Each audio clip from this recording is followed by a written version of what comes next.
So my first goal is that Danny will follow multi-step directions in 80% of opportunities when provided 2 to 3 visual or verbal cues.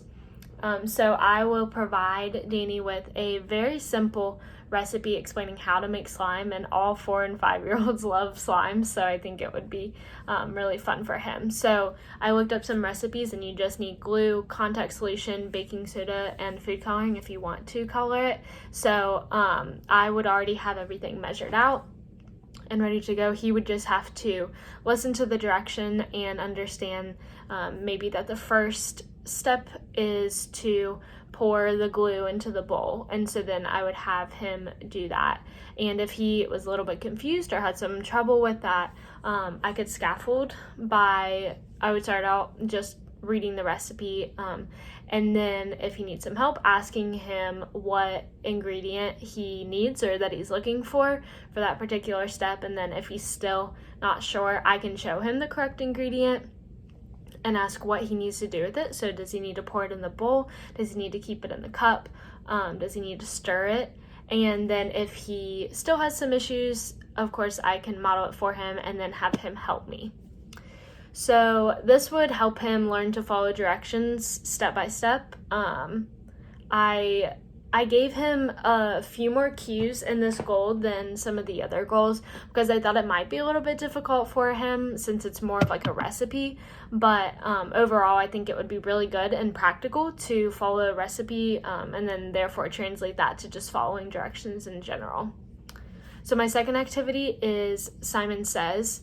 And this is, of course, a classic, but I said that we would play Simon Says with action cards, which I actually found on Teachers Pay Teachers. And if I wanted to make directions more complicated rather than just saying, like, Simon Says, pat your head, with just one action, I thought that I could have, like, a dice, I never know which one it is, and have him roll the dice, and whatever number he would get, that's how many action cards he would do. So I would say, Danny, pat your head, jump up and down 1 time, and clap your hands 3 times. And so, which that might be a little bit complicated for him, but still, those 3 actions he could put together, and that would help him follow directions rather than just one step directions. So obviously a 5-year-old probably wouldn't want to do or wouldn't be able to do a 6-step direction. I probably couldn't even do that. So I would kind of break it down for him. All right, and then my second goal that I would want to cover is that Danny will accurately use the following prepositional phrases: in, out, off, on, under, and over during structured play activities in 80% of opportunities when given 1 to 2 visual or verbal cues by the clinician. So my first activity for this is an obstacle course. And I said that, hopefully I don't have just a tiny little room, but if I had a little bit more space, I would make an obstacle course in the room, just something very similar or simple, just to have maybe like a hula hoop or something like that for him to go in, step out of it, a low step stool to step on and step off, and maybe a chair to go under and over, something that he could crawl under and stand over top of. And I would just narrate what he was doing as he went through it a couple times, and then I think that I would try to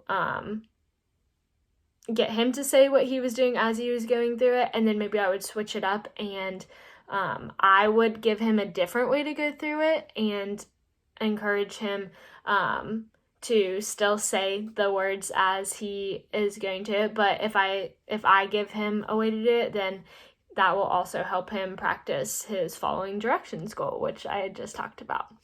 And then the second activity for this is involving stuffed animals.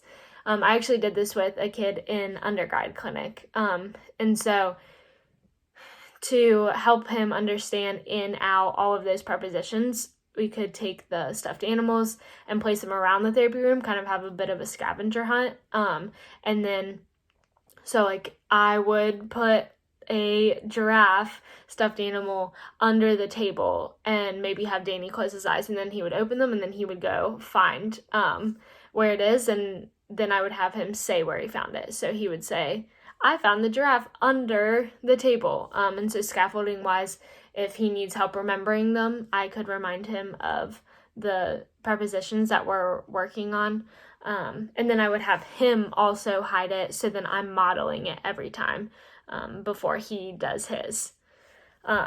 So both of these activities will help a high energy preschooler burn off some energy, so he's not just sitting at a desk probably after being at preschool most days. So I think it's always better to try to get them up and moving, and maybe this would be a way to help him stay focused while also learn something.